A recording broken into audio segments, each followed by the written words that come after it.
Are you listening? Damn.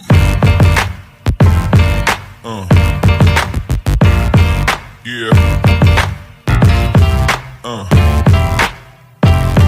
Yeah.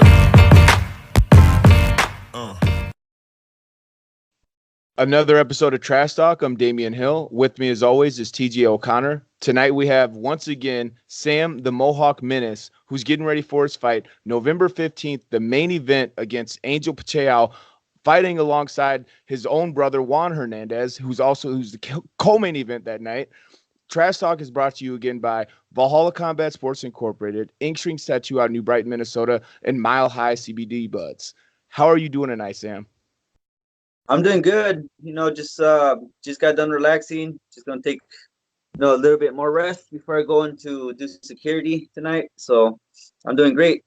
Okay, hold on. You got a security job? Yeah. Where's that at? It's the Square Deal down here in Mankato. It's downtown. Just side gig. Okay. Do any of the drunk idiots that you ever had to deal with know who you are? No, I actually haven't had no problems. Like, I've been waiting for the moment where I could just do a takedown or something. But I'm going to attribute it to the fact that they know who you are, that's why you haven't had any problems. I do have my posters up there, up in that bar, so they probably subconsciously just, they know who not to, Yeah. They know who not to mess with. That's hilarious, because when you first asked where he does security, I wanted to let him say it so that way they get their proper shout out. But my first reaction was probably the safest bar in Mankato. I don't got to worry about anything going on when Sam Hernandez is holding down the front door. Oh, yeah. I also try bringing props because I got this Mjolnir, Stormbreaker toy that I want to bring forward. Just to, extra security. I feel like I should hold something. Yeah. Oh, yeah. I like that. I like that a lot. I was so working security, I can only imagine that you got to kind of be aware of everything, that got kind of be a little bit easy being aware of everything inside the cage when you have to be aware and know what's going on with so many other people, Yeah. Do you think that translates at all? I'm kind of stretching, because you don't got to be a bouncer or bodyguard to be good at fighting, but maybe it helps you out a little bit. It does help me a little bit because my eyes are on focus. After there, I'm starting to notice things I've never seen before because now I'm on watch. I'm constantly being on the lookout for stuff. Now it's the little things I'm picking up on. So it's a stretch, but it does make sense. Yeah. Okay. Good. I'm glad we got that. So speaking of awareness in the fight, you're getting ready to fight a tough Angel Pacheco. I mean, he's only fought the tough of the tough, just like yourself along the amateur career. What have you known about him leading up? You guys have probably crossed paths a few times, but just never fought each other yet. No, honestly, it only came up once, but nothing really happened. It was after my fight in versus my second pro fight. I got offered him just a week later, but Ash took the fight, so Yep. I was tired. My body was resting up, so I was already not gonna take it. But that's pretty much it. Other than that, never before. Yeah, you guys haven't have you crossed paths with them? Like in the locker room or like backstage or at fights at all? Have you been around him or know anything about him? Or did you know anything about him before the fight was set or asked about? Yes, he fought one of my buddies, Steve Moore. Fortunately, didn't go for Steve's way, so I'm kind of carrying his rematch with me. Yeah. He's wanted him for a while, but I get him, and I'm taking Steve's revenge with me in the cage. Oh yeah, I like that. You got to have some passion for the teammates.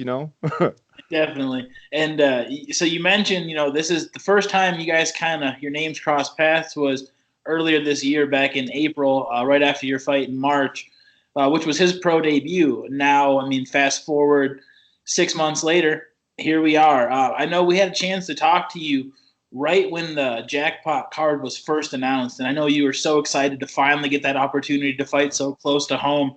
Here we are now, just under 3 weeks out from the fight. What's camp been like for you? What's everything been? What are the emotions like here 20 days out from the fight? What's it's well, training camp has been just fun, really. I added more sparring in my gym, my jiu-jitsu gym added more classes for, ground. So like compared to my last fight where I didn't look like the vintage Sam, I've been to more practices, I'm running more. So, and on top of that, I'm working my full-time job and then the side gig bouncing. So like I'm ready to, lay off the pedal a little bit. But right now, I'm just thinking, I'm just, getting pumped every day, for that big showdown. It's gonna have a huge payoff for me in the end. So it's just been been a ticking time bomb, really. Oh yeah. Well, in my honest opinion, I think you two are an interesting matchup for each other. Like I when I look at this fight on paper, it's so hard to pick a winner or to even pick a favorite. It's one, I like both of you equally. Both of you guys are some fan favorite fighters. I'm a fan of striking. You guys have both been known to throw hands with anybody who steps in the cage with you. And then you both have some amazing submission ability. He's trained over at Start BJJ. You're over at Fight Squad, crushing with guys over at Mankato. And you have one of the nastiest guillotines in the game.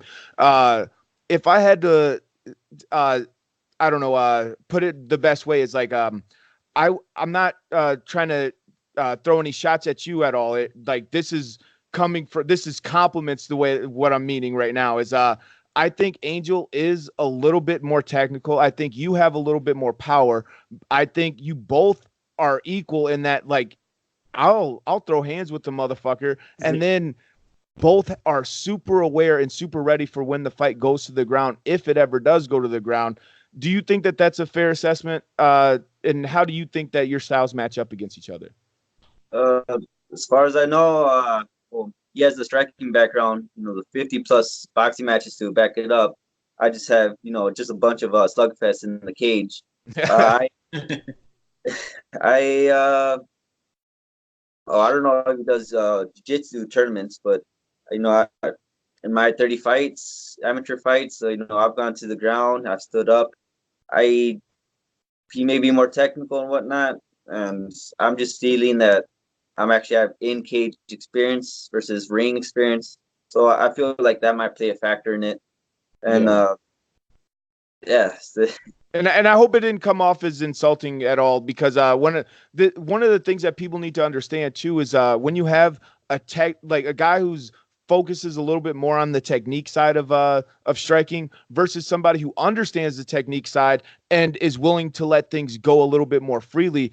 That's an interesting matchup in itself, because there's no wrong answers into who's doing it right and who's doing it wrong, because I've seen brawlers knock the fuck out of some strikers, and I've seen strikers outclass some brawlers. It's like it could go either way, and both of you guys are ready for whatever or in my mind, I think both of you guys are ready for what each other has to bring, and you guys have both shown the ability to adapt to your opponent's abilities in the fight previously, and that's what makes this one so exciting for me, and like it's more than deserving of a main event. Is this your first main event? No, I've had not surprising. I think I had one or two as an amateur too. So the long weights are not new to me. But yeah, as far as technique wise, I'm looking forward to this, because he might be the closest thing to my mirror double as a fight, Yeah. So I'm pretty excited. Yeah, I mean, and that's what makes this fight so exciting. Just putting myself into the fan shoes it's a term thrown around in boxing more than MMA, but the Mexican style of fighting, and I feel like you and Angel both just represent that to a T, where both guys, you step forward, looking to work the body high, low, high pace. Neither one of you guys get tired. So, I mean, I could see this fight going, if somehow it goes 3 5-minute rounds, I imagine just high level pace going the whole time here. Has cardio and just knowing that this fight could go the full 15 minutes, has that been a focal point of this camp? Yes. I'm thinking. I've been looking at my last fight where I just looked exhausted, and for the better part, I pretty much was. And well, it's because I honestly put everything I got into every punch, every second. So that just takes a lot out of me. And I've been putting a lot more cardio in it. I've been running after practice. I've been just putting extra work into it. And if we go into third round, well, I'm pretty sure we're both gonna be bloody. We're both gonna be tired. Yeah. It's gonna be all hard third round. So I'm pretty excited to really show people the depths of what we actually have. Yeah. Oh yeah.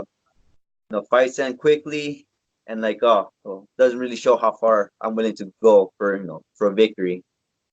Yeah. No, I honestly, it would be nice to see this fight go all the rounds, because I mean, man, like I said earlier, like, this is an exciting fight. Steve Moore was in his interview with us, because he fights a week before you actually. Yeah. He was telling us that you've been doing a lot of cross training actually too. What has that been like, and what kind of looks have you been getting from your other training partners? Well, I love sparring with my brothers and my brother in high squad. Everybody there, they gave me good looks, some realistic looks. Then I've been doing basically more groundwork down there in the jiu-jitsu class.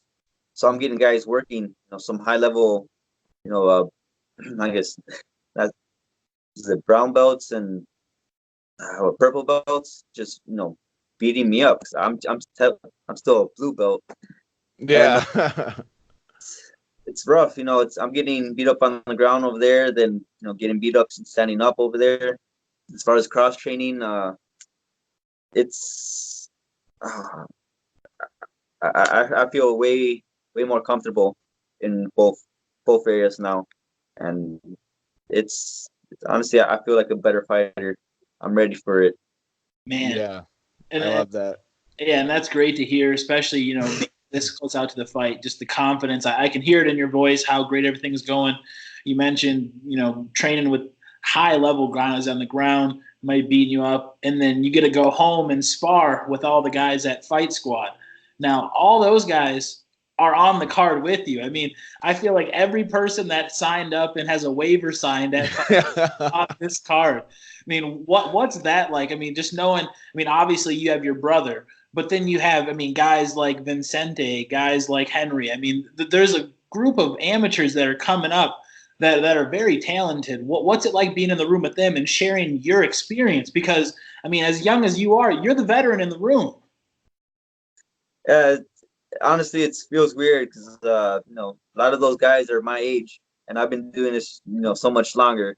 Yeah. They're catching up to me, and it's a great feeling knowing that maybe in a year they might be up to my level because we've been training together, and it's honestly great because they're really talented guys right there, up and comers. And if I had a guy like me when I first started, who knows where I would have been. Yeah. Oh, dude, hell yeah. Especially when you're feeding off of somebody and getting all the knowledge from somebody who's been there and who's done that, and you've been in this game for a long time. I mean, you said it, over 30 amateur fights. I don't know how many pro fights you're going to have, but man, I can only expect it's probably going to be close to doubled what you had as an amateur. I mean, you're a warrior through and through, and I believe the same about Angel. That's why this fight is going to be so amazing and is well more than deserving of being the main event of the evening. Now we went over a lot of the teammates, that you have. If there's any that you left out before we wrap it up, would you like to give them a shout out and name some sponsors that you got? Because I know they're trying to pick you up quick. They have to be, man. You're one of the best fighters in Minnesota. Surprisingly, I got no sponsors right now. Not yet. Motherfuckers, you guys need to get on this. Yes. Yeah, I'm working, working on my 40-hour job. I got this side gig, and doing 3 to 4 hours of workout a day. So when it it's a lot on me. And yeah, if I get sponsors, hell yeah, I could use the help. Oh But yeah, that's dedication, baby. Yes. Yeah. as far as my teammates, No, I'm sorry. Go ahead, Sam. as far as my teammates, yes, Steve Moore. We had an awesome sparring session. Robert Confer, again, I went to spar and he was there for me. Everybody from their fight squad, Vicente, Alex, was it Colin, Juan, of course, and even here in Mankato, I like special thanks to Clay Udley. Yeah. I've been Yeah. going to. He's been my second striking coach, or actually my primary striking coach, and with him I'm Yeah. learning so much. And it's Oh yeah, no, Clay's a good dude. Yeah. yes, no. and he has his own gym. I guess I couldn't mention him. I am going to mention him because he has his own gym. He's starting up. He's a coach, and he's gone above and beyond helping me out in so many ways. And he also beats me up on the ground. So so a lot of my success is going to be due to him. Oh Man. yeah. Yeah, that's awesome to hear, Sam. It's always great to have a chance to talk to you and just hearing the work you're putting in, how dedicated you are. You heard it. If you're looking to get on the ground floor, reach out to Sam. I mean, he's looking, get in now because it's not going to be as cheap in a little bit. Be sure to subscribe to Damien and TJ, or Trash Talk with Damien and TJ on YouTube. And again, Sam, best of luck here the last 2 weeks of camp. I look forward to this fight, and there's nothing else to say. That fight is fucking nuts. And I'm gonna be there. I'm there. Oh man. Oh, right. I can't wait either. It's gonna be fun. I'm getting pumped up already. I hope someone acts a fool at the bar tonight. He's looking for extra work, so do not go to Sam's bar acting a fool. Are you listening? Damn.